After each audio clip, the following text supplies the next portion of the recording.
바쁜 아침 이것만은 꼭 알아야 된다. 여러분들께 엄선해서 뉴스를 전달해드리는 그런 시간입니다.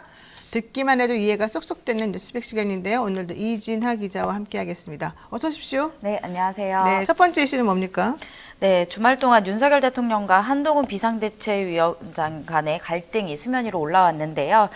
처음에 공천 이야기를 놓고 불만을 드러냈던 것에서 이제는 사퇴 이야기까지 나오고 있습니다. 어제 저녁 채널A가 단독 보도한 것을 좀 살펴보면요. 이간섭 대통령 비서실장이 한동훈 비대위원장을 만나 비대위원장직 사퇴를 요구했다고 국민의힘 관계자가 전했습니다.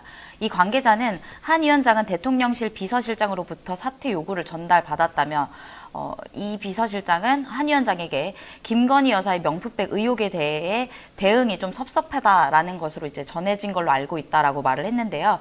이 밖에도 김경률 비대위원회 김건희 여사의 사과 요구 이런 것들을 좀 제어하지 못한 것에 대한 질책도 있었다고 덧붙였습니다.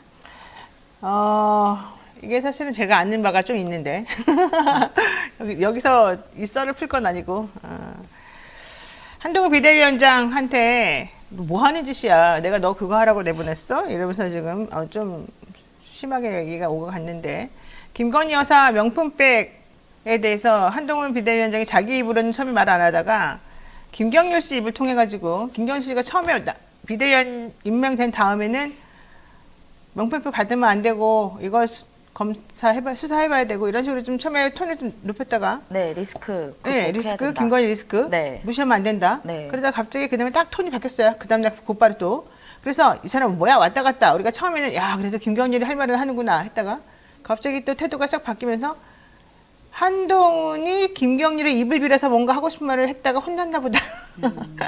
그랬는데 또 그다음에 갑자기 또 톤이 바뀌면서 이제 전체적인 모든 다른 사람들까지도 이거 좀 유감입니다. 사과해야 됩니다. 이렇게 좀 퍼져나갔잖아요. 네. 그러니까 이거 분명히 이제 김건희 여사 입에서는 안 좋은 소리 나온다. 이렇게 우리들이 예측을 많이 했었었는데 결과론적으로는 깜짝 공천 발표까지 연결시켜가지고 뭐 하는 짓이야. 네가 상황이야. 이런 얘기까지 나왔다는 겁니다. 자, 이러다 보니까 한 비대위원장 너 그만둬. 너가 지금 여기서 네가 대빵이 아니야. 이제 이런 얘기인데 결과적으로 대통령실에서 그만두세요. 이렇게 가다가는 안 되겠습니다. 대처 제대로 하라고 보냈더니 뭡니까 이게? 한 비대위원장. 저는 묵묵히 제 할 일을 할 뿐입니다. 네. 이렇게 했다는 거죠? 네, 어제 관련 보도가 나오자마자 한 위원장은 국민의힘 공지를 통해서 국민 보고 나선 길이다, 할 일은 하겠다라고 밝혔습니다. 한 위원장은 앞서 사퇴 요구를 받은 직후에도 주변의 당대표로서 총선 승리를 위해 할 일을 계속할 것이라고 뜻을 밝힌 것으로 알려졌는데요. 오늘 또 공식 일정이 이제 있기 때문에 이때 또 어떤 발언이 나올지 좀 지켜봐야 될 것 같습니다. 네. 제일 듣기 싫은 소리가 요즘에 지켜봐야 될 것 같습니다. 이 얘기요. 얼마나 비겁한 얘기입니까? 그렇죠? 그렇지만 어쨌든 지켜보는 게 맞다. 그런 얘기를 드릴 수밖에 없고요.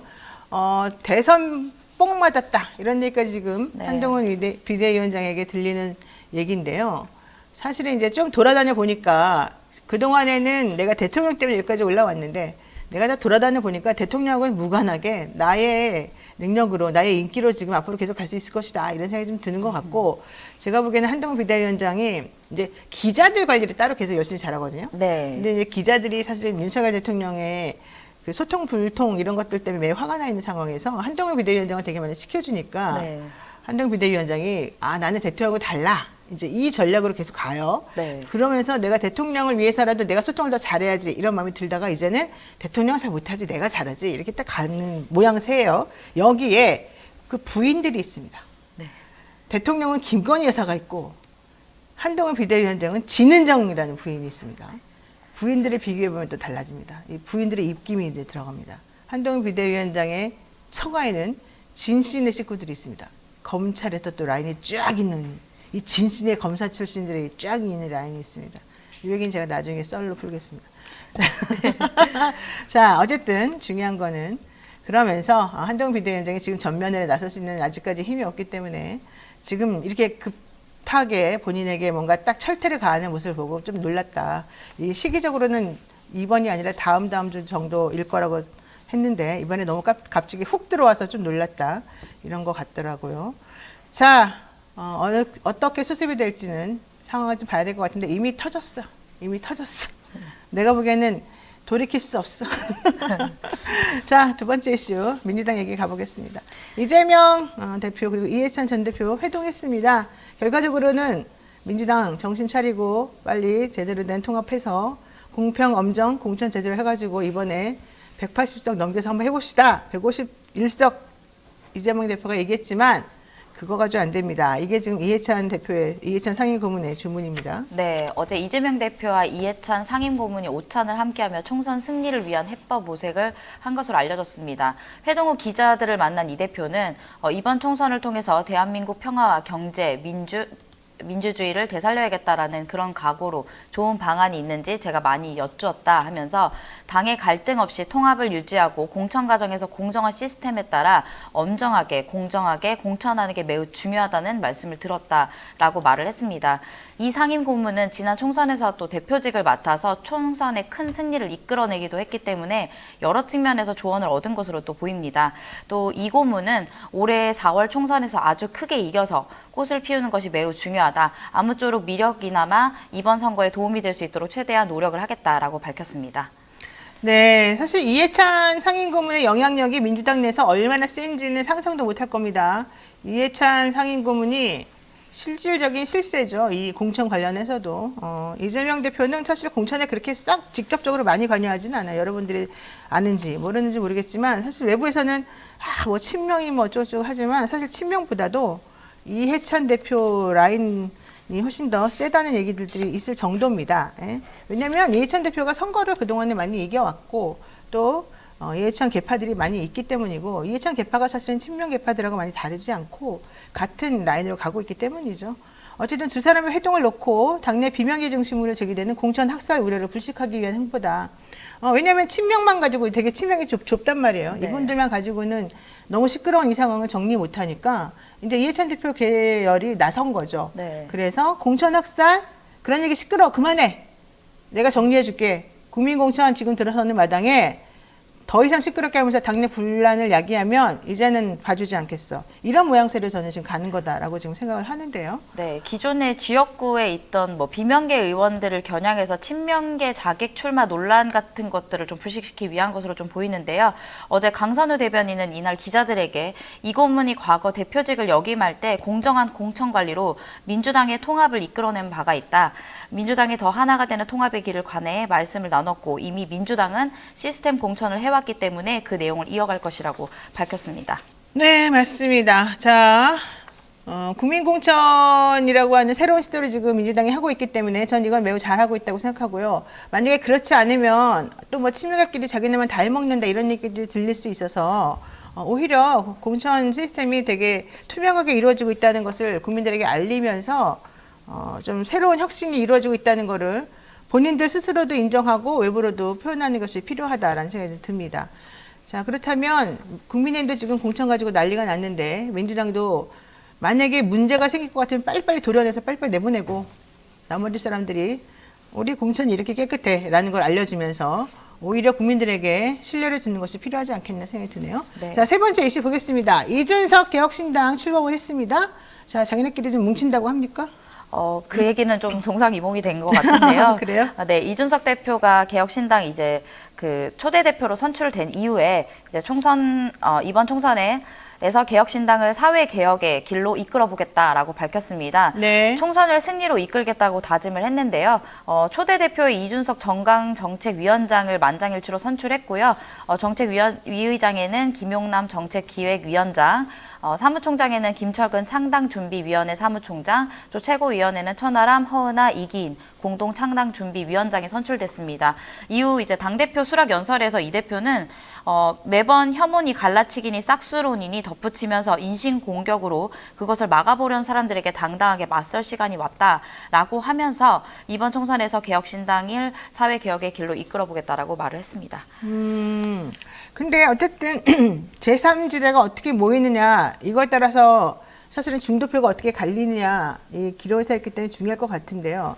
이번 총선에서 그래서 결과적으로는 키를 쥐고 있는 사람이 이준석이다 이런 얘기 나와요. 네. 근데 이낙연 대표도 사실 이준석 대표를 좀 이렇게 쳐다보고 있는 느낌이 나는데 네. 이준석 대표는 이제 좀 여유가 생겨가지고 이제 뭐 우리 빅텐트 뭐 끝이에요 이러고 얘기하고 있어요. 그러니까 아마 그냥 내 내가 손을 내밀면 잡고 아니면 그냥 좀 거기 있고 이런 약간 느슨하게 하는 것 같단 말이죠. 네, 뭔가 주도권을 네. 이준석 대표가 쥐고 있는 느낌인데요. 그래서 이날 빅텐트 골든타임은 이미 지났다라고 보고 아주 그렇죠. 순탄하지 않을 것 같다라고 말을 했습니다. 그러면서 창당 다음 날 합당하는 것은 코미디라고 말을 했는데 이낙연 대표는 이때 함께 해야 된다라는 걸 굉장히 강조했거든요. 그래서 그런 부분에서는 좀 스탠스가 다르다라는 얘기가 나왔는데 이제 이 대표가 연합 가능성을 완전히 닫은 것은 또 아니라면서 좀 여지는 남겨둔 셈입니다. 그러면서도 이제 이준석 대표가 다른 이제 방송에 출연해서 불출마 이낙연 대표가 전 대표가 불출마를 선언한 것에 대해서는 좀 아쉽다라는 뜻을 보이면서 이 전 대표가 이재명 대표의 비민주적인 당 운영에 대해 지적을 많이 하셨기 때문에 저라면은 인천 계양을에 출마할 것이다라고 이제 말을 하면서 이낙연 전 대표의 출마를 좀 권유하는 듯한 말을 했습니다. 또 이원욱 의원도 미래대연합 공동대표죠. 이분도 이제 당을 살리는데 필요성이 있다면 이낙연 전 대표가 광주 같은 곳에 출마를 해야 된다 이렇게 이야기를 했습니다. 그래서 이제 이낙연 전 대표는 언론과 인터뷰에서 주의 깊게 듣고 있다 이 정도만 이야기를 좀 한 상태입니다. 그렇군요. 주의 깊게. 누가 어떻게 잘 모일 것 같아요? 어떤 분들의 말들은 이제 평론가들의 말들은 아마 두 분이 만나진 않을 것 같다라는 이야기를 좀 많이 하고 있는데요. 이준석 전 대표는 지금의 스탠스로 나가면은 아마 이낙연 전 대표와 손을 잡지 않을 것 같다라는 좀 생각도 듭니다. 근데 평론가 말 다 믿지 마요. 평론가라는 사람들은 그냥 거의 다 맞춘 적이 없어요. 나중에 그냥 사후 약방문처럼 나중에 마치 이렇게 다 긁어 모아가지고 자기네가 맞춘 것처럼 말하는 사람도 있고 네. 그냥 아니면 말고식으로 말하는 사람도 있고요. 예. 자, 오늘 여기까지 합시다. 이진아 기자 수고 많으셨습니다. 네, 감사합니다. 오늘 아침 이것만은 꼭 알아야 되는데 여러분들께 뉴스를 전달해야 되는 그런 시간이죠. 이진아 기자와 함께하겠습니다. 어서 오십시오. 네, 안녕하세요. 윤석열 대통령하고 한동훈 비대위원장 어제 갈등이 엄청 심했는데요. 그럴 줄 알았지만 이렇게 빨리 표면화될 줄은 몰랐습니다. 이게 김건희 특검 내지는 김건희 디올백 이걸 두고 사실은 물론 표면적인 거는 김경률 회계사에 대한 뭐 공천을 자기 마음대로 했냐 이거 가지고 화를 낸 것처럼 보이지만 네. 대통령 입장에서는 너가 내 와이프에 대한 영리를 건드려? 뭐 이거였다고 다들 해석들을 합니다. 자, 네. 어떻게 됐습니까? 일단 어제 한동훈 비대위원장의 반박부터 윤석열 대통령의 의중까지 다양한 보도가 연이어 쏟아졌는데요. 먼저 표면적 갈등으로 알려진 사천 논란에 대해서는 한 위원장이 좀 해명을 했습니다. 김경률 비대위원의 마포 출마를 깜짝 발표하기 전에 여권 핵심 지도부들과 사전 논의를 했다는 보도가 TBS를 통해서 보도가 됐습니다. 더불어 원희룡 전 국토부 장관의 개항을 출마 발표 역시 국민의힘 지도부와 사전 논의를 거쳤다는 겁니다. 그러면서 윤재욱 원내대표와 이철규 인재영입위원장도 이미 알고 동의해서 한 이벤트이기 때문에 사당화는 아니다라는 취지로 입장을 밝혔고요. 또 어제 오전에 한 위원장에게 이제 기자들이 이제 사퇴를 하는 것이냐라고 묻자 제 모든 것을 아낌없이 쏟아붓겠다는 각오로 이 자리를 받아들였고 제가 부족하지만 그동안 최선을 다해왔습니다 하면서 저는 선민우사 하겠다라고 했습니다. 또 그리고 총선 때까지 비대위원장으로서 역할을 완주할 것이냐라고 묻자 제 임기는 총선 이후까지 이어지는 것으로 알고 있는데요 라고 대답을 했습니다. 더불어 김건희 여사 리스크에 관해서는 국민의 눈높이에 맞게 이제 대처를 해야 된다라는 입장은 변함이 없다라고 밝혔습니다. 네, 만약에 이런 식으로 한동훈 위원장이 얘기한 것처럼 이미 원내 지도부들하고 혹은 핵심 지도부들하고 사전 논의가 있었었다. 그런다라고 하면은 사천 논란이라고 하는 게 있을 수가 없는 거고 대통령실이 거짓말한 거잖아요. 뭐 시스템 공천을 그동안 주장해 왔는데 왜 너는 네 마음대로 사람을 꽂았니? 이게 만약에 겉으로 나타난 핵심이었는데 마음대로 꽂은 것도 아니었고 시스템 공천 사실은 사람들에게 의논해가지고 만약에 한 거였고 그러면은 한동훈 비대위원장을 욕할 게 하나도 없다는 건데 대통령이 화내는 것 자체가 말이 안 되는 거잖아요. 그렇죠. 그래서 이제 김건희 리스크를 건드려서 그래서 갈등이 있는 게 아니냐 이런 얘기가 그러니까 나오고 이렇게 있습니다. 그러니까 내 말은 그런 식으로 얘기가 됐다 하더라도 한동훈 비대위원장이 해명하는 방식이 오히려 윤석열 대통령의 얼굴에 찬물을 꼈고 구정물을 끼얹는 게 된다는 그쵸. 거죠. 네. 이거가 고도의 전략이랄 수 있다는 거죠. 이런 게 문제입니다. 자, 네. 대통령은 뒤통수 맞았다 이런 얘기가 나왔습니다. 네, 윤 대통령은 5번째 국민과 함께하는 민생 토론회 일정까지 이제 취소를 했고요. 그리고 이후에 채널A 단독 보도에 따르면 윤 대통령이 가장 아끼던 사람에게 바보같이 뒤통수를 맞았느냐 이런 소리까지 들었다라면서 사람을 너무 의심하지 않고 썼던 나의 잘못인가 싶은 마음이 마저 든다라고 말을 했습니다. 그러면서 눈에 넣어도 안 아픈 내 후배였는데 오죽하면 이렇게까지 선을 그었겠는가라면서 토로를 했다는 겁니다. 이 말을 놓고는 이제 갈등 봉합의 여지가 남았다라는 해석도 나오고 있는데요.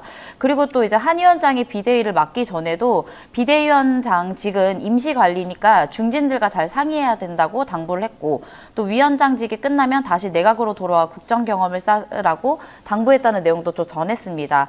근데 이런 내용 앞서 말씀하신 것처럼 이제 그 한동훈 장관에 대한 거취들을 이제 이런 얘기가 나왔더니 대통령실에서 그런 비대위원장의 거취를 관여하는 게 아니냐라고 했더니 대통령실에서는 비대위원장의 거취를 용산이 관여할 일은 아니다라면서 선을 그었습니다. 근데 어제 이제 한동훈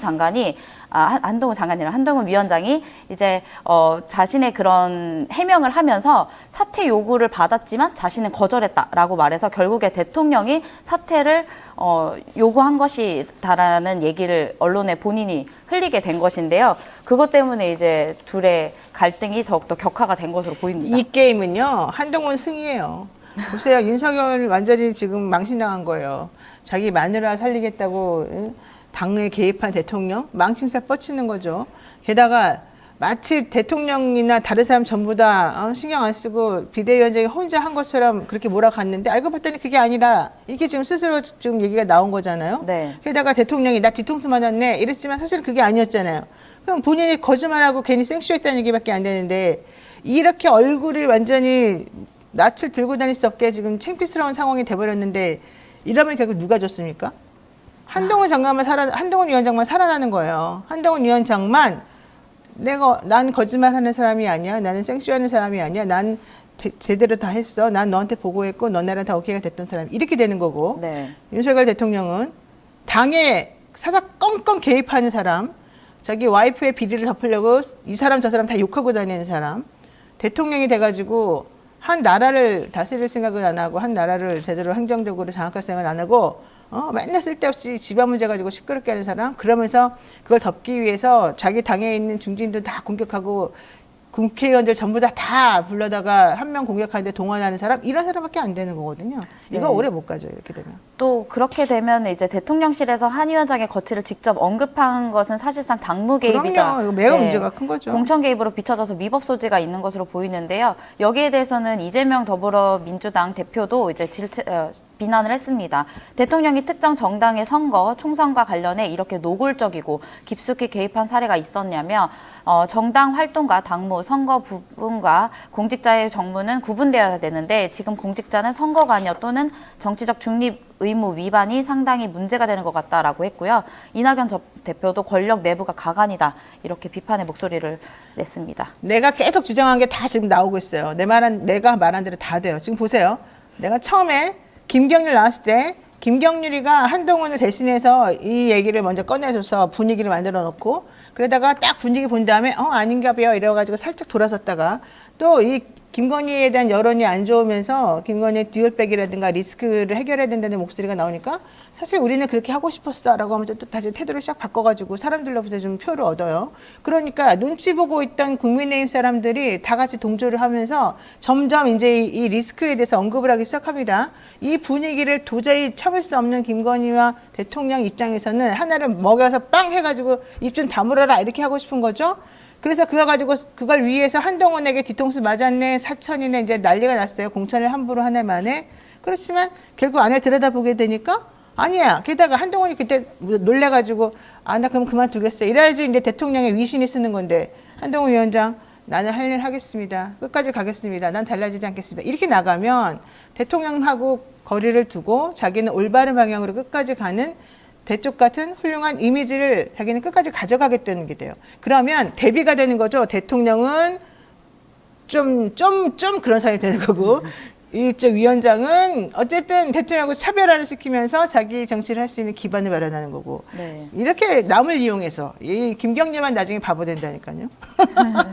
네, 말씀하신 것처럼 그 김경률 위원이 말한 것 중에는 이제 또 사치스러운 생활로 프랑스 혁명의 한 원인이 된 왕비 마리아 앙투아네트의 거론을 하면서 김 여사의 명품 가방 수수 관련한 사과를 촉구했는데 이게 영린이라고 표현을 했고 또 어떤 언론에서는 이걸 통해서 이제 김 여사가 굉장히 억울했다라고 얘기를 했는데요.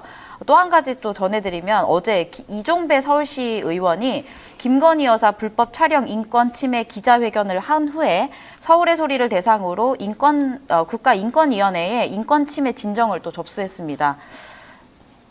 네.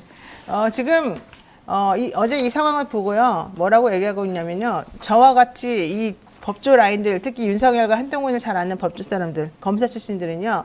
이거 짜고 치는 거 아닙니다. 쇼 아닙니다라고 얘기하지만요. 뭐 이준석, 그다음에 변희재 이런 이제 소위 말하는 정치 평론하는 꾼들은 이거 쇼입니다. 무슨 약속 대련인데 이렇게 말해요. 이게 갈려요. 근데 내가 봤을 때 이거 약속 대련 아니고요. 약속 대련이라고 하는 사람들은 약속 대련이라고 해야지 생기는 이득이 있어요. 네. 내가 봤을 때 이건 절대 약속 대련이 아니고 우리 법조인들은 다 이거는 약속 대련이라고 할 수는 없는 거고 한동훈이가 윤석열로부터 벗어나기 위한 고도의 작전이고 그 뒤에는 이 라인들의 그동안에 이제 참았던 참으면서 계산해왔고 치밀하게 단계적으로 나아가기 위해 행동해왔던 여러 가지 것들이 이제부터 꿈틀대기 시작하는 거다. 저는 그렇게 지금 보여지고요. 네. 이렇게 되면 4월 총선을 기점으로 해가지고 완전히 헤게모니가 넘어가게 되고 4월 총선에서 결과가 어떻게 되느냐에 따라서 이제 완전히 달라집니다. 다만 여기서 관건, 변수는 한동훈이 아직까지는 그런 능력이 되느냐, 완전히 이 당을 장악할 수 있는 능력이 되느냐, 정치적으로 이걸 완전히 끝낼 수 있는 게 되느냐의 문제여서 한동훈이 그래서 지금 좀 불안해하고 있고 그래서 지금 한동훈이가 배수진을 치고 그냥 여기 싹 나와버리는 거죠. 근데 어쨌든 잘 보세요, 여러분이. 한동훈이 머리 쓰는 거하고 누구가 머리를 더 잘 쓸까? 한동훈이 잘 써요. 근데 문제는 한동훈은 덕이 없어. 나 이거 완전 천기 있는 사람네. 어쨌든 사람은 덕으로만 정치하는 거 아니거든요. 정치인은 덕이 있어야 되거든요. 머리로만 하는 게 아니거든요. 잘 봐야 됩니다. 자, 어쨌든 대통령이 뭐 뒤통수 맞았다더라 어쨌다더라 이거 다 나는 윤석열 대통령의 판정패라고 봅니다. 왜냐하면 가지고 있는 게 해결할 수 없는 거예요. 그 부인 리스크를 어떻게 해결해요? 네. 자, 두 번째 시 보겠습니다. 대통령 그러고 나니까 이제 결국 어제 한 번 맞고 민생 사람들하고 토론하던 거 감기를 이유로 노쇼했습니다. 네, 어제 민생 토론에 30분을 남겨두고 갑자기 윤 대통령이 공개 일정이 없다라고 공지를 했는데요. 이때 이제 현장에 미리 도착해 있던 대통령실 사진 기자단 공동 취재 기자가 관계자가 이제 윤 대통령의 토론을 불참을 통보하고 바로 명패와 토론의 자료가 놓아있던 책상을 정리하는 모습을 찍어서 보도를 했습니다. 9시경쯤에 이제 그 보도가 나갔는데 이후에 사진 기사가 보도된 후에 대통령실 언론 담당이 대통령실 사진 기자실로 찾아와서 대통령의 입장에서 이제 행사하기 전 상황은 풀 사진을 취재할 영역이 아니다. 라면서 이런 것들을 문제 삼으면서 현장 사진을 기사화하지 말아달라고 요청한 것으로 전해졌습니다. 네. 그러면서 대통령실 사진 기자단은 이미 불참 기사가 나간 상황에서 사진 기사만 빼달라고 요청하는 것은 절대 받아들일 수 없다라고 얘기했고요. 또 대통령실 출입하는 사진 기자들의 신뢰성 문제를 줄 수 있기 때문에 이것을 이제 갑자기 내릴 수는 없다라고 입장을 또 내놨습니다.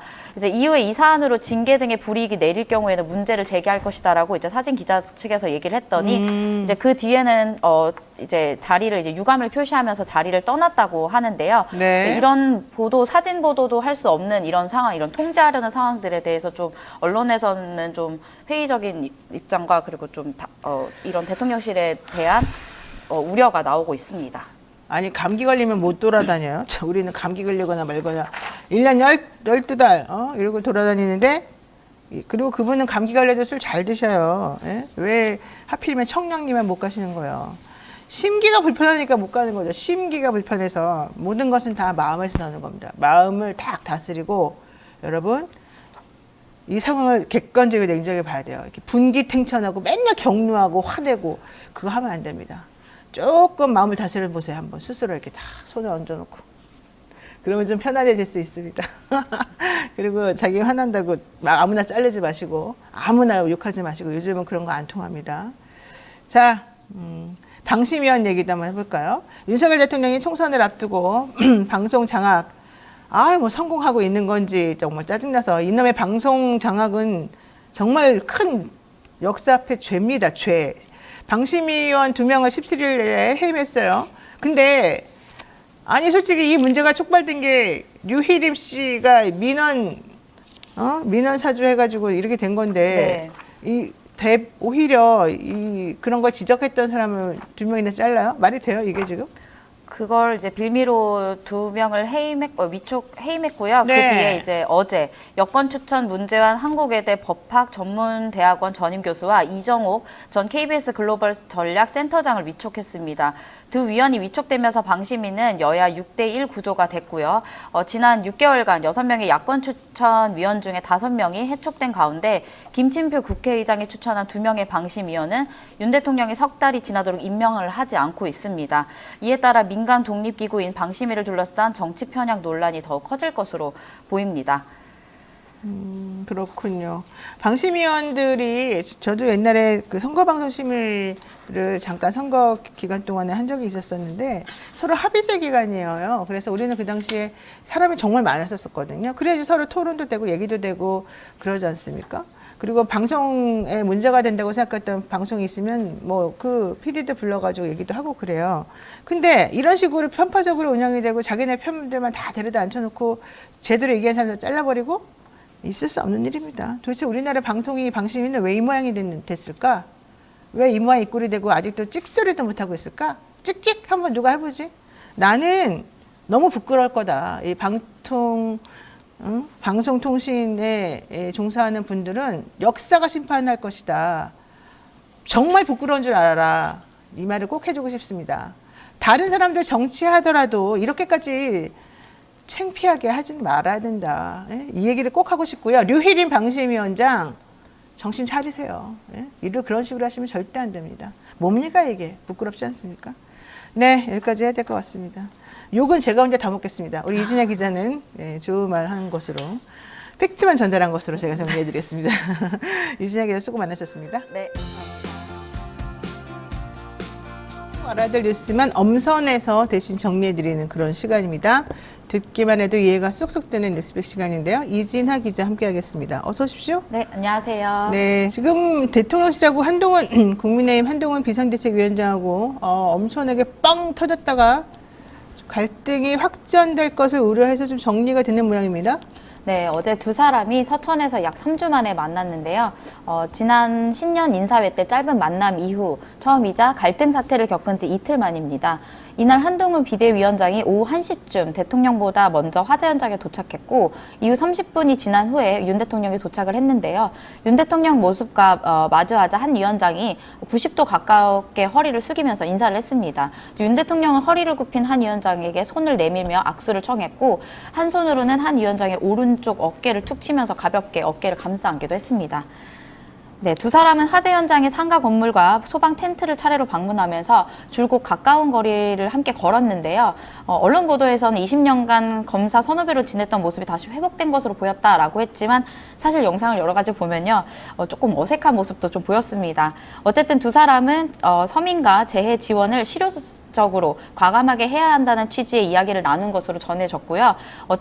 두 사람은 대통령 전용기 열차를 타고 서울로 함께 기경을 했는데 이후 기자들과 만난 모습 한 위원장의 발언이 있었거든요. 잠깐 영상으로 함께 보시겠습니다. 사퇴 관련해서는 뭐 김경률 비대위원의 뭐 사퇴 이야기도 나오고 있는데요. 관련한 언급은 없으셨나요? 그런 얘기 서로 없었고요. 뭐 그런 얘기를 서로 만나서 대통령님 뵙고 하진 않죠, 서로. 그러니까 저는 대통령님에 대해서 깊은 존중과 신뢰의 마음을 가지고 있고요. 그게 변함이 전혀 없습니다. 대통령님에 대해서 깊은 존중과 신뢰의 마음을 가지고 있고 변함이 없다. 이런 말을 굳이 해야 됩니까? 네, 갈등을 좀 봉합하려는 모습으로 보였습니다. 이 말은. 네, 어쨌든 화기애애한 분위기가 그나마 연출이 됐다 볼 수 있겠는데요. 이게 이제 봉합이라고 하는 게 사실은 좀 중요합니다. 봉합은 이렇게 사건을 애써 딱 덮어버린다 이런 얘기고 사실은 근본적인 해결은 안 될 수도 있다 이런 거거든요. 어쨌든 양쪽 다 확전을 원하지 않는다 이런 얘기인 것 같은데요. 아침부터 이 두 사람 갈등 기류가 좀 변하고 있다 뭐 이런 얘기는 나왔습니다만은 원래는 이철규 의원이 친윤계 인물인데 네. 기자회견 할 거 아니었나요? 이용 의원이 이용 의원이 기자회견이었네요. 네, 어제 기자회견을 예정하고 있었는데요. 오후에 두 사람의 일정이 갑자기 잡히자 돌연 취소를 하게 됐습니다. 일단 이용 의원이 어제 오전에 KBS 방송에 출연해서 국민들께서 바라보고 계신 만큼 더 이상 갈등 확산은 없어야 하고 봉합을 위한 중지를 모으고 있다라고 밝혔고요. 원래 이 의원이 이제 기자회견을 통해서 하려고 했던 말은 사천 논란에 대해 지적을 하고 김경률 비대위원의 사퇴를 요구하려고 했다고 알려져 있었습니다. 또 이 밖에 이철규 인재영입위원장도 KBS 라디오 전종철의 전격 시사에 출연해서 갈등이 불거질 일이 아니었는데 서로 우려를 전달하는 과정에서 오해가 있었던 것 같다라고 전달을 했습니다. 또 이용호 의원도 역시 이제 대통령도 우리 1호 당원인데 김건희 여사의 억울함을 당이 몰라줘서 불편했겠지만 두 사람이 직접 만나고 서로 사정을 설명하면 금방 풀릴 일이다 이렇게 이야기를 했습니다. 그런데 이제 이런 얘기들을 할 수밖에 없긴 하겠습니다만은 결과적으로 이 사건의 핵심은 김건희 여사 그 명품백 논란과 관련한 당의 리스크 네.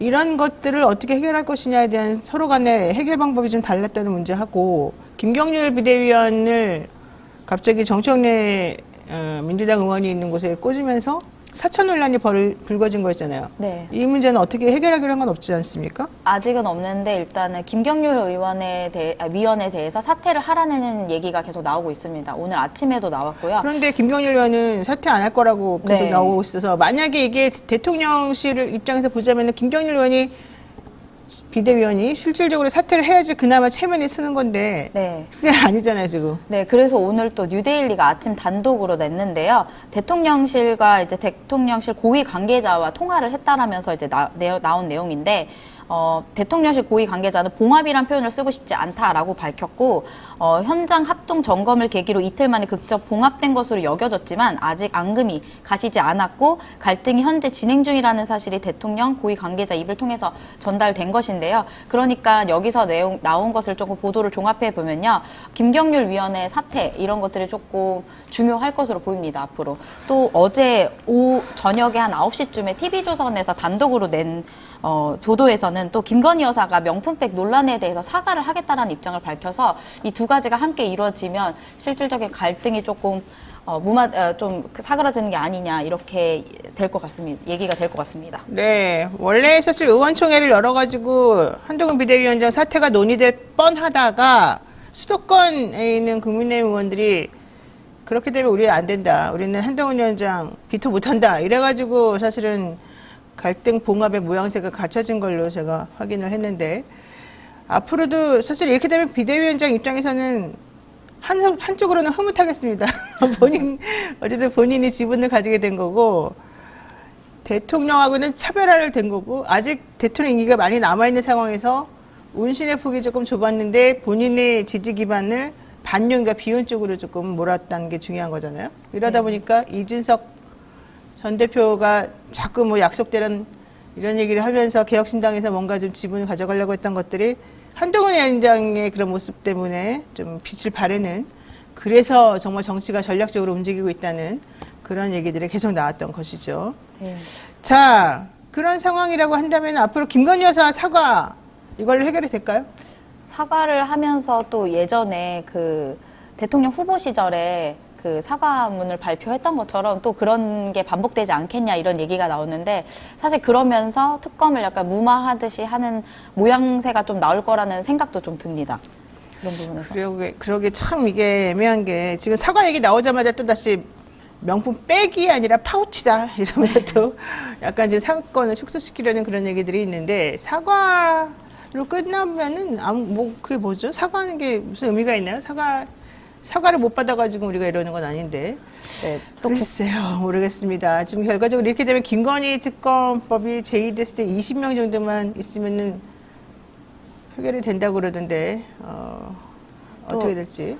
또 그리고 김건희 명품백에 관해서는 이제 대통령 선물이 아닌데도 이제 국가적 보존 가치가 있는 선물이라면서 대통령 기록물이라는 얘기를 또 하고 있어서 자꾸만 이렇게 좀 흐린 네. 내용이 나오고 있습니다. 네. 자, 좋습니다. 어쨌든 두 사람은 갈등 봉합의 제스를 취하면서 그런 모습들이 언론에 집중적으로 또 보도가 되고요. 그 일환으로 어제 화제가 난 충남 서천 수산물 특화 시장을 방문해서 뭔가 좀 모양새를 갖추려고 했는데 오히려 이게 조금 잘 되지는 않았나 봐요. 네, 일단 상인들의 불만이나 이런 것들을 좀 들으려고 간 현장이었는데 이런 본질이 좀 흐려진 게 아니냐라는 이제 비판의 목소리가 나왔습니다.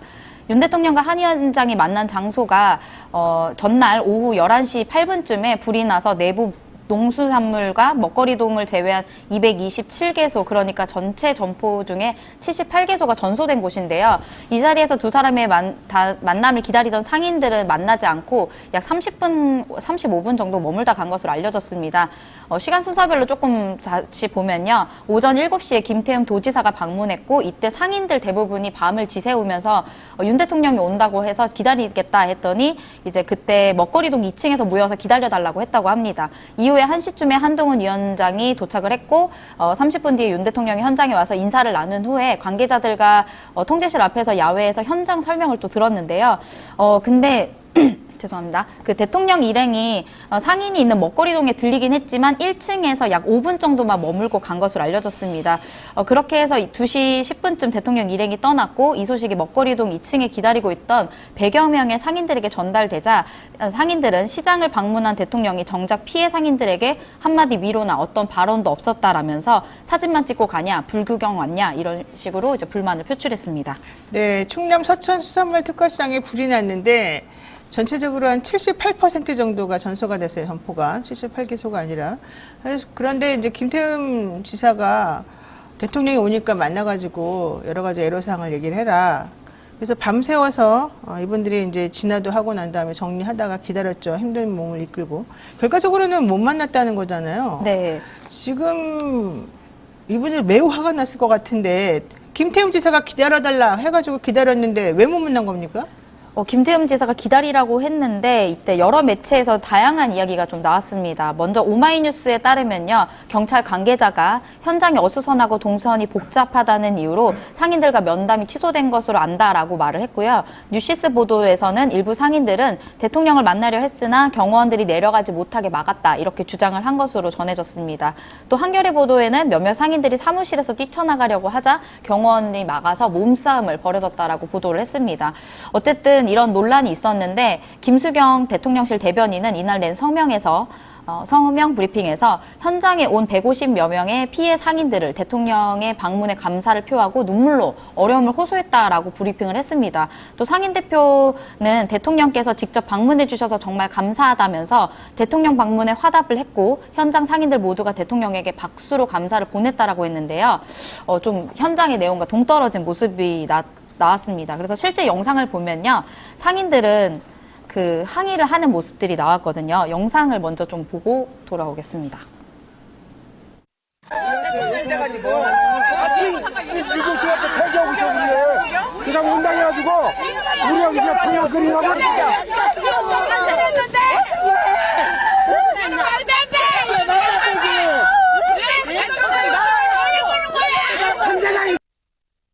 네, 김수경 대통령실 대변인이 눈물로 상인들이 어려움을 호소했다 그러는데 화가 나서 눈물을 흘린 걸로 지금 네. 보이는데요.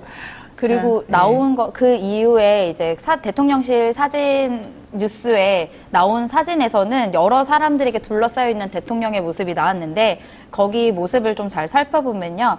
앞에 부분에 이제 30장이 넘는 사진 중에 앞에 한 4-5장의 사진이 있습니다. 그 중에 이제 대통령과 가까이 있었던 사진이 있는데요. 그때 있는 모습들은 사실 그 주변의 관계자들, 그 지역의 관계자들인 것으로 알려졌습니다. 서천 군수나 서천 군의회 의장, 그리고 서천 군의원들이 있어서 사실상 대통령실에서 말한 해명과 다른 내용이 것으로 확인이 됐습니다. 네, 민주당 소식도 보겠습니다. 이현주 전 의원 어제 이재명 대표 전화 받고 더불어민주당 복당을 고민하고 있다 이런 얘기가 나왔어요. 네, 이현주 전 의원이 이번 주에 이 대표에게 전화를 받았다며 진지하게 복당을 고민하고 있다고 밝혔습니다. 이 대표는 이 전 의원에게 현 시국의 문제의식을 공유하면서 정권 심판을 위해 힘을 합쳐야 한다는 취지로 복당을 권유한 것으로 알려졌습니다. 이 밖에도 이 전 대표는 이 대표뿐만 아니라 최근 민주당 의원들로부터 복당 권유를 받아온 것으로 전해졌는데요. 이 전 의원은 변호사 출신으로 2012년도 더불어민주당 전신인 민주통합당의 인재 영입 대상으로 발탁이 됐습니다. 이후 19대 총선에서 경기 광명을에 전략 공천으로 출마해 당선이 됐고요. 이후 2016년 20대 총선에서도 재선에 성공했습니다. 그러다 2017년 당내 친문 정권을 비판하면서 민주당을 떠났는데요. 이후 국민의당과 바른미래당을 거쳐서 미래통합당에 합류했고 2020년 21대 총선에서 부산 남구을에 출마했다가 낙마를 한 이력이 있습니다. 그럼 도대체 당을 몇 번 옮기는 거예요, 이분은? 네, 네 번째, 이번에 옮기면 5번째 옮기게 되는 것이라고 합니다.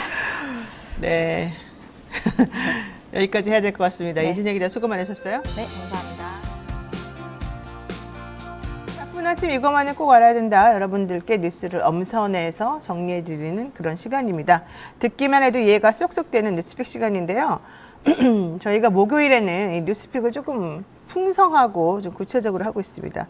왜냐하면 이슈 삼합 이제 한 코너를 조금 길게 하기 때문에 그 앞에 있는 뉴스픽을 조금 더 여유롭게 할 수가 있습니다.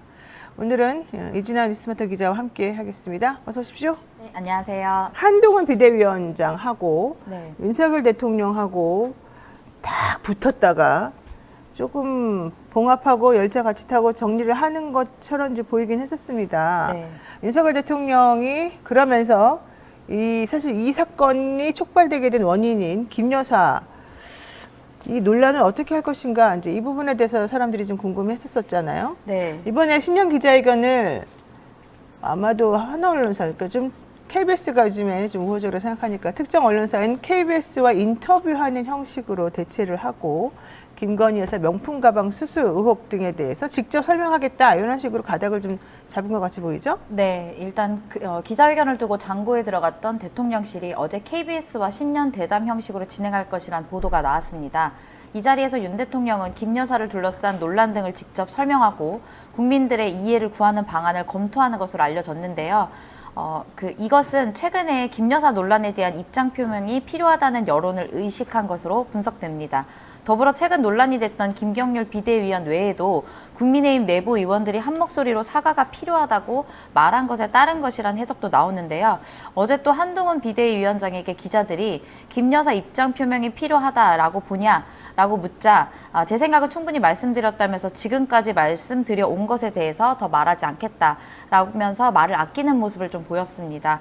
또 원희룡 전 장관은 어제 중앙일보와 인터뷰에서 민주당의 갈라치기 선동 드라이브에 끌려갈 이유는 없지만 논란을 풀긴 풀어야 할 것 같다면서 정확한 사실관계에 대해 의견 일치를 만들어가며 국민이 납득할 수 있도록 하는 게 바람직하다 이렇게 이야기했습니다. 사실은 이제 한동훈 비대위원장하고 윤석열 대통령하고 지금 뭐 이렇게 좀 아주 표면화된 갈등이라고 하는 게 두 가지가 있습니다. 김건희 여사에 관련된 리스크를 어떻게 할 것인가 이 부분하고 네. 그다음에 김경률 비대위원 이 사적 공천 논란 이제 이게 있잖아요. 네. 그런데 대통령하고 비대위원장하고 같이 뭔가 화해를 하면서 분위기를 조금 봉합하는 제스처가 나오긴 했으나 사실 내용을 들여다보면 한동훈 비대위원장이나 국민의힘 쪽에서는 뭐 특별히 달라진 게 하나도 없잖아요. 네, 그냥 그렇죠. 립 서비스만 한 거 아니에요. 대통령에 대한 충심을 내가 보여주겠다 이런 식으로. 그러니까 대통령실 입장에서는 매우 내가 바보 됐나 이런 생각이 좀 할 수밖에 없을 것 같아요. 또 공천 이야기가 나오면서 또 2차 갈등이 있는 게 아니냐 이런 네. 얘기도 나오고 있습니다. 그런데 더 중요한 건 이제 김 여사 거가 사실은 이제 제일 또 중요할 테니까. 근데 어제 뉴스에 그런 게 나왔지 않습니까? 김건희 여사가 뭐 사과를 할 것이다 이런 얘기 나왔다가 그런 건 얘기는 또 사실 무근이다 이런 네. 얘기가 나왔었죠. 그러다 보니까 실질적으로 어떤 식으로 할 것인지 이제 구체적인 내용과 이런 것들에 따라서 이 논란이 조금 가라앉을지 계속해서 확전될지 이런 것들도 좀 궁금해하는데요. 네.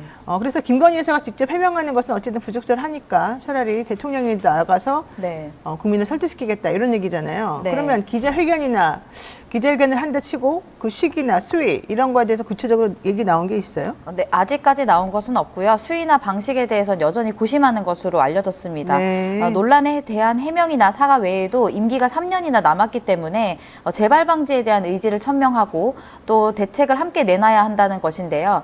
명품 가방 논란을 정치 공작이란 점으로 강조하면서 또 어제 나온 이야기는 또 대통령 선물, 그러니까 대통령 기록물 또는 국고라고 이제 여권 내에서 해석이 나온 것처럼 이런 내용으로 의견을 좀 표명을 할 것 같습니다. 근데 이 국고라는 얘기는 지난해 11월에 장예찬 국민의힘 최고위원이 BBS 라디오에 출연해서 대통령 부부를 향한 여러 선물들이 있을 것인데 그것은 개인적으로 사용되지 않고 대통령실에서 관리하고 이후에는 대통령 기록관으로 넘어간다는 절차가 있는 것으로 알고 있다라고 말을 했던 것에 따른 것인데요.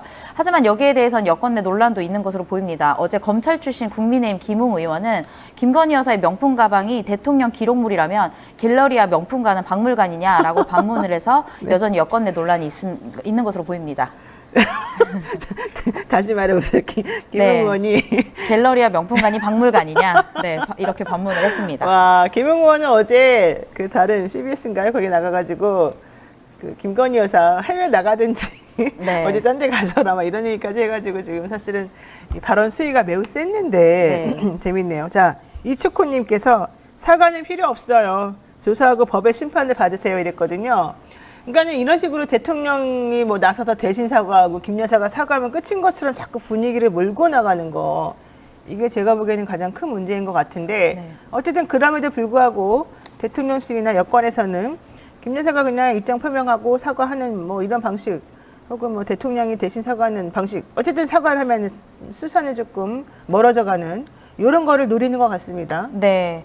주말부터 이어진 이제 윤 대통령과 한 위원장의 갈등 속에서 뭐 하나가 좀 여권 내에서의 수해라고 하면은 네. 이제 수사가 아닌 사과의 방향으로 잡는다면서 이제 의미가 축소되는 모양새인데요. 그렇죠. 네, 김 여사에 관련한 논란은 명품 가방뿐 아니라 사실 이제 도이치모터스 주가 조작과 양평 고속도로 등의 여러 가지 논란이 있습니다. 더불어 한 차례 대통령이 거부했지만 여전히 국회에서 재표결 절차가 남아 있는 김건희 특검법도 있기 때문에 사실상 사과만으로 넘어가기는 어렵다라는 목소리가 나오고 있습니다. 또 어제 개혁신당 천하람 최고위원이 MBC 신장식 뉴스하이킥에 출연해서 윤 대통령과 한 위원장의 갈등을 언급하면서 이 난리통에 단 하나 여권 입장에서 건진 게 있다면 김건희 여사의 사과 여부가 프레임이 됐다. 사과를 해야 되냐 안 해야 되냐가 쟁점이 된 것인데 사실 내로남불 안 하려면 역지사지를 해야 된다. 만약에 김정숙 여사였다면 이렇게 사과로 넘어갈 수 있었겠느냐 이렇게 지적을 했습니다. 네, 이 말이 더 재밌네요. 만약에 김정숙 여사가 김 여사와 같은 입장이라면 윤석열 당시 검찰총장 내지는 한동훈 서울중앙지검장이 압수수색하지 않았겠느냐, 이 말이 되게 중요한 것 같은데, 이러다 보니까 여러 가지 측면에서 조금 수사나 뭐 이런저런 여러 가지 것들이 좀 공평하지 않다 이런 얘기도 나오고요. 중요한 거는 의문을 하나도 해결되지 않고 어쨌든 뭉개고 가려고 하는 건 아닌가 이런 걱정이 좀 된다는 거죠. 맨드라미님, 본질은 대통령의 당무 개입입니다. 이렇게 얘기해서 지금 사실은 민주당에서는 대통령이 당무 개입 너무 심하다 해가지고 고발 조치하려고 지금 준비하고 있다는 거잖아요. 그 기자들이 조금 확인을 계속해서 해가지고 확인을 해보겠지만은 이게 그런다고 해서 뭐가 되겠습니까? 이 고발한다고 해서. 그 총선 이후에는 뭔가 좀 많이 바뀌지 않을까라는 좀 얘기도 나오고 있기 때문에요. 네. 총선이 정말 중요할 것으로 보입니다. 그렇죠. 총선이 중요하다. 자, 또 두 번째 얘기해 보겠습니다. 어제 제3지대 간 합당이 있었습니다. 그 이준석 개혁신당 대표하고 양향자 의원이 주도하고 있는 한국의 희망이 그 주인공인데, 그러니까 결국 양향자 의원의 한국의 희망은 보수적인 성격을 가지고 있는 당이다, 이렇게 이제 입장을 자기네들끼리는 얘기를 한 겁니다. 아직 창당은 안 되지 않았나요? 합당 선언만 한 거죠? 네, 일단 합당 선언을 한 것인데요. 어제 기자회견을 열고 이준석 대표와 양향자 대표가 맞손을 잡았습니다. 양향자 의원의 개혁신당의 미래 비전은 오늘보다 나은 내일, 한국의 희망 비례 비전은 과학기술이 국정 운영의 중심인 국가라면서 서로의 비전과 가치에 동의한다면서 합당을 선언했고요. 이준석 대표는 당명은 개혁신당으로 유지하고 한국의 희망을 당 슬로건으로 하겠다라고 밝혔습니다. 그러면서 두 대표는 이제 과학에 대해서 좀 얘기를 하면서요. 과학기술에 대한 지원과 투자를 아끼지 않을 것이라는 내용을 함께 발표하면서 삭감된 연구개발 예산 복원도 약속을 했습니다. 어떻게 뭐 좀 그러니까 양양자 의원이 사실은 삼성전자 출신이어서 네. 그쪽에 대한 지원이나 이런 쪽이 좀 필요하다고 강조를 하고 있는 것 같고 특히 반도체 이런 것에 대해서 좀 관심이 많은 것 같은데 이거를 이준석 대표가 받아들인 그런 모양새네요. 네. 자, 제3지대가 지금 첫 합당을 보여줬습니다. 그럼 앞으로 다른 당하고 합당한다 뭐 이런 얘기도 나옵니까? 아직까지는 얘기가 좀 모호한 내용이 좀 나왔는데요. 어제 네. 더불어민주당에서 탈당한 이낙연 전 대표와 미래대 연합과 합당은 어려운 것이 아니냐라는 이야기가 나오고 있습니다. 문제는 개혁신당은 스스로 아까 말씀하신 것처럼 이념좌표를 사회적 보수라고 천명을 했기 때문입니다. 지난 21일 개혁신당은 중앙선거관리위원회에 제출한 당원에서 문제 해결의 기본 접근법, 곧 국정 철학을 사회적 보수를 지향하고자 한다라고 밝혔고요. 진보성을 갖고 있던 탈민주당파와 이견이 있을 것이라는 좀 분석이 나왔습니다. 그러면서 당원에서는 국민의힘과 차별화를 좀 두드러지게 했는데요. 개혁신당은 이제 대통령인 당원이 당내 경선, 공천, 징계 등 주요 당무에 일체 개입해서는 안 된다라고 했고요. 또 대통령은 당의 정강 정책을 국정에 반영할 것과 당정 협의 의무도 명시했습니다. 네. 이거 되게 재밌네요. 대통령인 당원은 일체 개입하지 말아라. 네. 대통령은 당의 정강 정책을 국정에 반영해라. 그리고 당정 협의 의무도 지켜라 이건데 그럼 좀 이상하지 않나요? 대통령인 당원은 개입은 하지 말고 당의 것을 국정에 반영해라. 네. 이거 좀 너무 한쪽으로 치우친 거 아닐까요? 뭐 거의 프랑스식의 새로운 당을 만드는 것과 총리가 이제 선출된 이후에 당을 새로 만드는 것과 같은 그런 수준의 개혁을 하고 싶다라고 밝히더라고요. 그렇군요. 네. 자, 이런 가운데 이준석 개혁신당 대표 어제 유승민 전 국민의힘 의원에 대해서 모시고 싶은 마음이 굴뚝 같다 이렇게 말했어요. 네, 합당을 선언한 뒤에 이준석 대표가 TV조선 유튜브 채널에 출연해서 유승민 전 의원을 언급했습니다. 그러면서 유 의원이 어떻게 하고 있는지 계속 전해 듣고 있다. 국민의힘에 대해 마지막 남아있는 마음도 타들어가고 있을 것이라고 예측을 하면서요. 다음 연대 대상으로 유 전 의원을 좀 지목한 셈입니다. 이 대표는 또 개혁신당 입장에서도 유 전 의원이 역할을 할 수 있을 정도의 당이 되어야 한다는 생각을 가지고 당 체계를 구성하고 있다. 적절한 시점에 말씀드리겠다. 이렇게 이야기를 했는데요. 반대로 이 대표는 이낙연 전 더불어민주당 대표가 주도하는 새로운 미래와 원칙과 상식 소속의 김종민, 이원욱, 조응천 의원 등이 주도하는 미래대 연합과는 연대에 대해서 신중한 태도를 보였습니다. 합당 발표 후에 이 대표는 다른 제3지대와 합당에 대해서 묻자 최근 합당이나 너무 정무적 논의만 진행되는 데에 대해서 괴리가 생기는 것이 아니냐는 내부적인 토의를 했다라면서 개혁신당과 한국의 희망을 제외한 나머지 세력은 빨리 창당을 하지 않고 있는 분위기가 좀 문제다라는 얘기를 했는데요. 그러면서 보기에 따라서는 다소 오해가 될 수 있는 부분인 것 같아서 그런 우려를 충분히 전달은 하고 있다. 그러니까 빅텐트를 할 수 있다라는 그런 여지는 남겨둔 셈입니다. 그러니까 유승민 전 의원하고 같이 하고 싶다는 거는 충분히 이해를 하는데 유승민 전 의원 측에서는 어떤 반응을 보였다 이런 건 없어요? 네, 아직까지 나온 것은 없습니다. 근데 유승민 의원이 또다시 이준석 대표가 지금 주도하고 있는 개혁신당에 간다는 게 이렇게 되면 또 당적을 몇 번이나 옮기게 된 모양새가 되고 본인이 대표가 아닌데 이준석 대표 밑으로 사실 또 들어가는 모양새가 되고 물론 뭐 다른 형식을 또 내부적으로 취할 수도 있겠지만 이게 또 생각보다 쉽지는 않을 것 같고 이준석 대표가 지향하는 그런 그 당의 이런 체질이라 그럴까요? 그런 것들하고 유승민 전 의원하고 이게 좀 맞는지도 봐야 될 것 같고 좀 아마 그렇다고 또 너무 무시하기에는 지금 현재 본인의 처지가 좀 네. 여러 가지로 복잡할 것 같고 힘듭니다. 근데 이준석 대표는 어쨌든 유승민 대표는 끌어안고 유승민 전 의원은 끌어안고 이낙연 전 대표나 나머지 뭐 김종민, 이원욱 이런 분들하고는 좀 거리를 두는 방식으로 얘기를 하고 있네요. 네. 자, 좋습니다. 근데 이낙연 전 대표는 지금 불출마를 선언했다가 네. 이제 좀 출마할 수 있다 이런 얘기를 했어요. 네, 아무래도 그동안 신당 창당을 준비 중에 이제 새로운 미래의 이낙연 인재위원장은 광주를 찾아서 지지를 호소했는데요. 그동안 사실 불출마를 밝혔다가 이원욱 의원과 그다음에 이준석 대표 등이 출마를 해야 되는 것이 아니냐라고 하자 어제는 이제 광주를 찾아서 광주 네. 시민을 비롯해 조금 더 많은 분의 의견을 듣고 저도 깊게 생각해서 결론을 내리겠다라면서 출마에 대한 것을 조금 시사를 했습니다. 이 위원장은 이날 광주시 의회에서 열린 기자간담회에서 시기를 정해놓고는 할 수 없지만 너무 늦어서 광주 시민께 혼란을 드리거나 하는 하는 것은 예의에 어긋난다고 생각한다면서 적당한 시기에 출마에 대한 이야기도 하겠다라는 말을 했습니다. 그렇군요. 이낙연 대표도 되게 복잡스러울 것 같습니다. 그 시민들하고 혹은 얘기를 이제 나누는 걸 들어보니까 요즘 자기 얼굴에 대한 얘기까지 하면서 네. 좀 제가 좀 그랬습니다. 뭐 이런 얘기까지 하던데 신경이 좀 복잡하다는 얘기인 것 같습니다. 자, 이준석 대표나 미래대연합 소속 이완욱 의원 등이 수도권 출마로 역할론을 강조했기 때문에 뭐 이게 된다 뭐 이런 얘기도 있는 것 같은데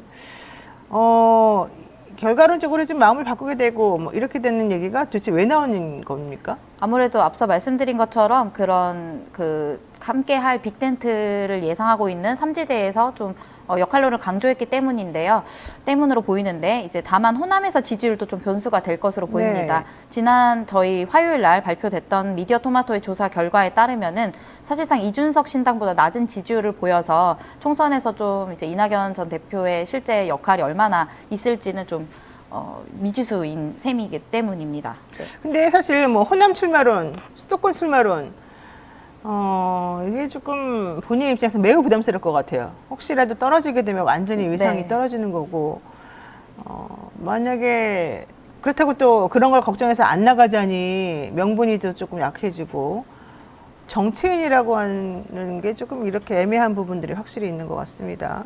게다가 지금 호남 민심은 사실 이낙연 대표에게 별로 유리하지 않은 것 같거든요. 네, 저희 미디어 토마토에서 조사한 거에 보면요, 한 10% 정도가 나오긴 하는데, 이준석 신당이나 비교했을 때도 그 전체적인 것으로 봤을 때는 크게 차이가 나지 않았고, 전체적인 거에 봤을 때는 어쨌든 이준석 신당이 조금 더 앞섰기 때문인데요. 그래서 좀 호남에서 만약에 나간다고 해도 호남 안에서는 또 지금 많이 얘기가 되는 거는 이낙연 전 대표가 좀 배신자 이런 프레임이 많이 씌워져 있어서 실제로 나간다고 하면 어느 정도의 표를 받을지는 좀 미지수입니다. 네. 네, 맞아요. 지금 호남 사람들이 별로 이낙연 대표에 대해서 호의적이지도 않을 뿐더러 그동안 민주당에서 호의호식 하더니만 본인이 이런 결정적인 순간에 당을 완전히 망치고 떠나는구나. 자기 우물에 침 뱉는구나. 이러면서 지금 분노감을 많이들 표시하고 있고 부글부글 끓는 속내를 드러내고 있다. 이런 얘기를 좀 듣고 있습니다. 네, 여기까지 해야 될 것 같습니다. 이진아 기자 수고 많으셨어요. 네, 감사합니다. 바쁜 아침 이것만은 꼭 알아야 된다. 여러분들께 엄선해서 뉴스를 전달해드리는 그런 시간입니다. 듣기만 해도 이해가 쏙쏙 되는 뉴스팩 시간인데요. 오늘은 이진아 기자와 함께하겠습니다. 어서 오십시오. 네, 안녕하세요. 네, 좀 전에 제가 설명드렸습니다만은 뉴스마토 정치부 기자죠. 우리 박지훈 기자가 네. 우리 방송에서 화요일마다 나오는 그런 기자인데요. 박지훈 기자가 대통령실 출입 신청했다가 신원조회 하겠다고 네. 1년 정도 기다렸는데 결국에는 그래서 출석을 못했더니 출석 안 했다고 또 이번에는 등록을 말소시켰다 이런 얘기가 있더라고요. 네, 원래 저희가 전 정부 때는 대통령실 출입을 계속 하고 있었고요. 그래서 이제 대통령이 바뀌면서 원래 등록을 하기 위한 신분 절차를 원래 해야 됩니다. 그래서 그 신분 절차를 밟는 중에 신원조회 절차를 밟아야 되는 네, 거죠? 신원조회를 밟는 중에 저희 이제 단독으로 천공이 대통령실 관절을 결정하는데 약간의 역할을 한 것 같다라는 의혹 보도를 하고 나서부터는 대통령실 출입을 금지를 했습니다. 그리고 나서 신청이 무기한 보류된 후에 대통령실 언론사 출입 등록을 소멸하게 됐는데요. 그래서 결국에 저희가 일단은 등록 절차가 취소가 됐고 처음부터 다시 등록 절차를 밟아야 된다라는 통보를 받았습니다. 일단 저희 회사에서는 입장은 아직 정해지진 않았는데요. 아마 주말이나 다음 주 중에 정리해서 대응을 할 것으로 보입니다. 대통령실에서는 우리는 그 기자 말고 다른 기자를 보내면은 검토하겠다 이렇게 말했는데 뉴스토마토에서 응하지 않아서 결국 이렇게까지 된 거다. 좀 약간 책임을 떠넘기는 것 같은데. 네, 그런 내용도 있습니다. 그런데 박준 기자가 특별하게 무슨 하자가 있습니까?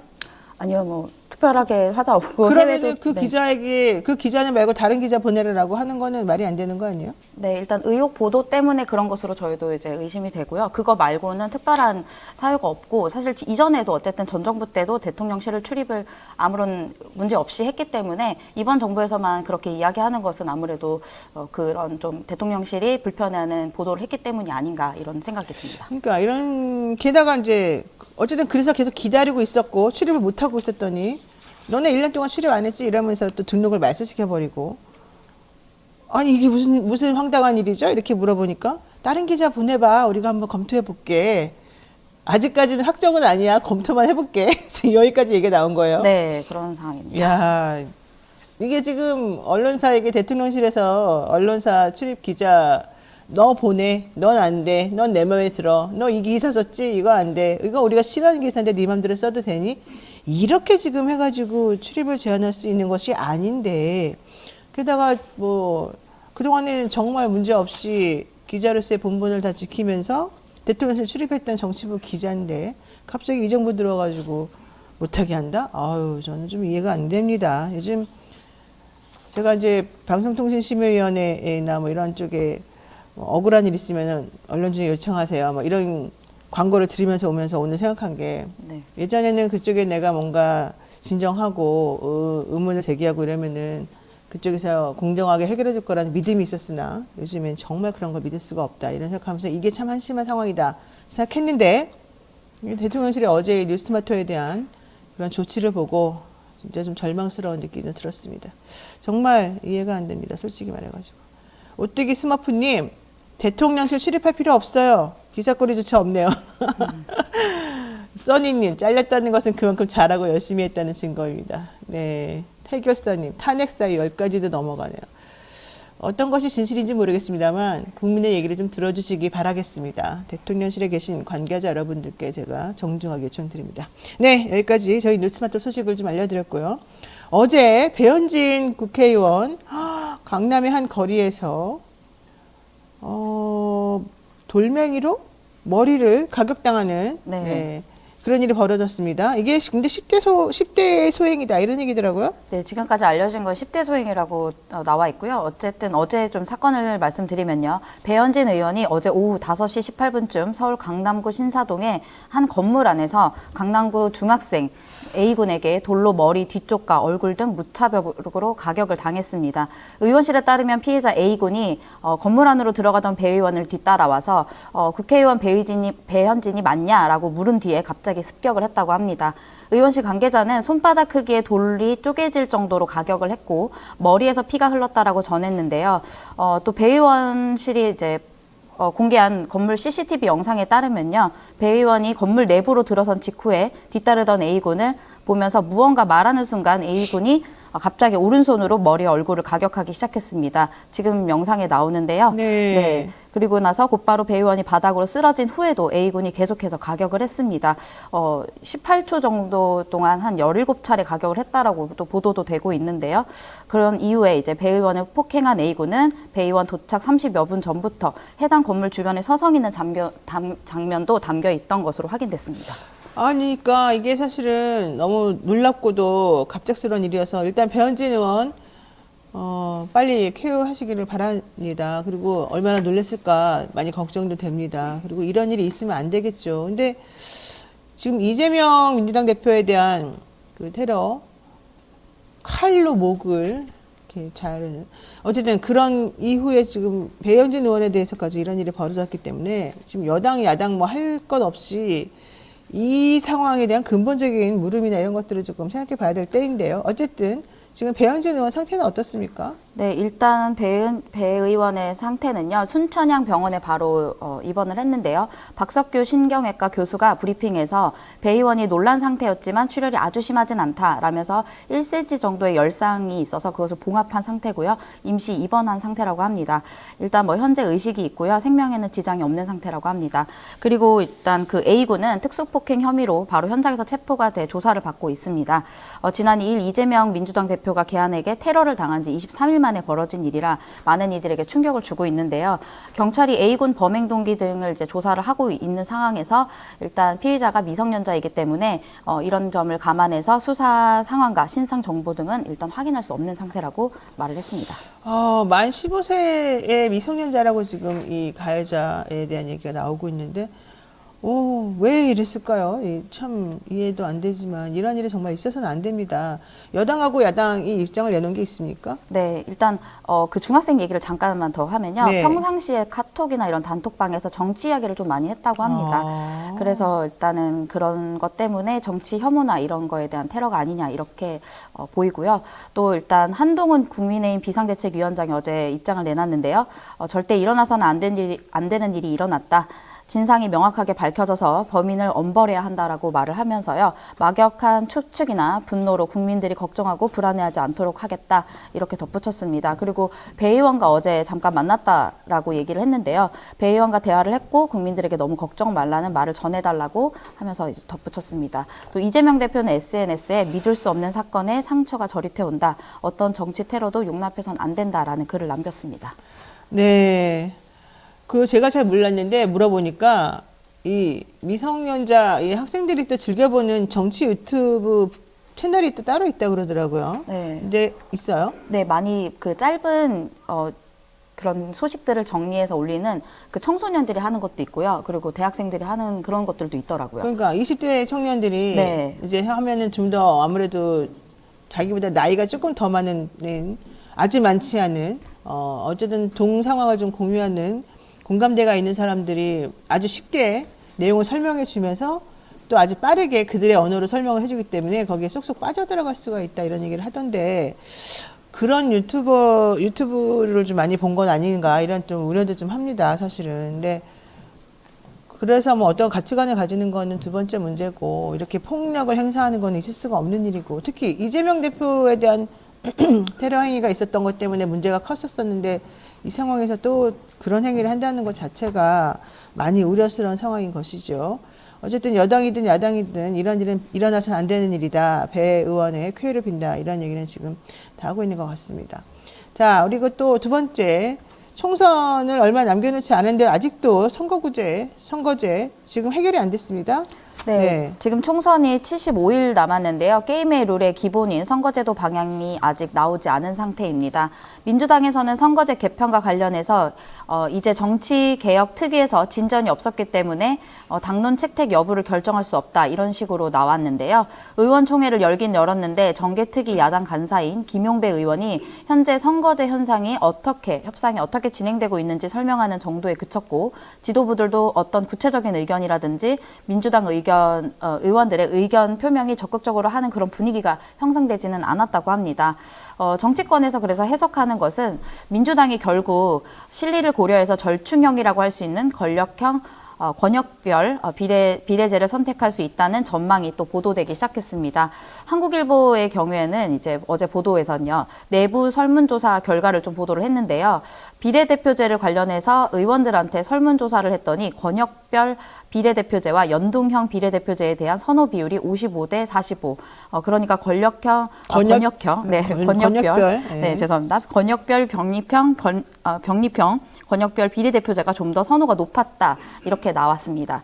당원 여론조사에서도 여러 차례 실시를 했는데 70대 30 정도가 병립형에 대한 선호도가 압도적으로 높았다라는 이야기가 나오고 있는데 아직까지 어쨌든 정확히 정해지지 않아서 좀 빨리 정의를 해야 되는데 앞으로 좀 지켜봐야 될 것 같습니다. 네, 민주당은 원래 처음에 약속했던 대로 연동형으로 지금 가려고 하고 있는 중인데 문제는 국민의힘이 이 병립형으로 회귀하자라는 주장을 하고 있어가지고 좀 곤란지경에 빠져 있다 이런 얘기인 것 같습니다. 그러다 보니까 민주당 내부에서도 가야 된다, 가는 게 훨씬 유리하다. 왜냐하면 국민의힘이 주장하는 것처럼 그쪽으로 가는 게 아무래도 다수당에게는 좀 유리한 부분이 있으니까. 그렇지만 또 약속은 약속이니까 지켜야 된다 이런 입장들도 있는 것이어서 사실은 민주당 내부에서도 여러 가지 곤란한 상황에 대한 검토가 좀 있는 것 같아요. 자, 근데 용혜인 의원이 민주당 너무 실망이야. 내가 그때 민주당까지 포함해가지고 비례연합정당 같이 만들어서 해보자라고 했는데 회귀한다는 것 자체가 말이 안 되는 거 아니냐 이러면서 같이 갑시다 이런 얘기를 좀 하고 있어요. 그리고 이탄 의원도 마찬가지로 준연동형 해가지고 연합정치하는 게 맞습니다. 약속을 지킵시다. 이런 얘기 지금 하고 있어요. 네, 일단은 그러면서 기자회견을 한다라는 소식도 좀 나왔는데요. 이처럼 민주당 당론 채택이 늦어지면서 여야 간 선거제 협상이 설 연휴를 넘길 가능성도 커지고 있습니다. 네. 민주당 핵심 관계자에 따르면요. 설 밥상에 선거제가 올라갈 경우 김건희 명품백 의혹과 정권 심판론에 대한 이슈에 대한 집중도가 흐려질 수 있기 때문에 선거제 결정에서 꼭 그 설 전에 해야 되는 건 아니다. 이렇게 이야기를 했습니다. 아이고, 설밥상의 문제군요. 자, 이진아 기자 수고 많으셨습니다. 네, 감사합니다.